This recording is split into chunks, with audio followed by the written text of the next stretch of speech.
Hi guys, welcome back to my channel, Edmond Mendaros, and here with another quick tutorial. In today's tutorial, I'm going to show you guys how to enable or disable the Chrome download bubble. Alright, so without further ado, and let's go ahead. So ang next step ay open lang natin ang ating Chrome web browser. So yung download bubble ay makikita natin dito sa top right corner. Ito siya. So parang ganito, kapag nag-download tayo ng files ay ganito yung makikita natin. So nandito yung name, yung file, yung speed, yung size, kung how many MBs, kung paano ba tayo mag-enable or disable.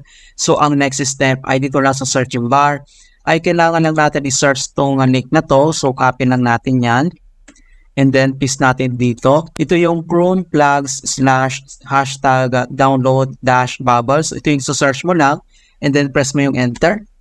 And then makikita mo kaagad dito mga kaibigan. So pwede natin itong enable or disable. Click mo lang tong arrow na to and then select mo lang tong enable. And then may makikita ka dito sa baba na notifications na relaunch Chrome. So click mo lang tong relaunch. And then ito na siya mga kaibigan. So na-enable na siya. Alright. So next, open tayo ng another tab. So try natin. So search lang tayo. Then select natin tong download.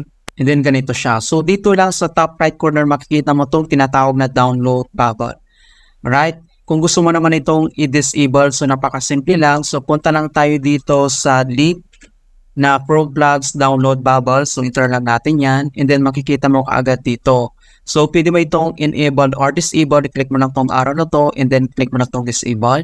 And then kailangan mo na click tong relaunch. Ayan. So ganun lang po kasimple mga kaibigan kung paano tayo mag-enable or disable ng Chrome download bubble.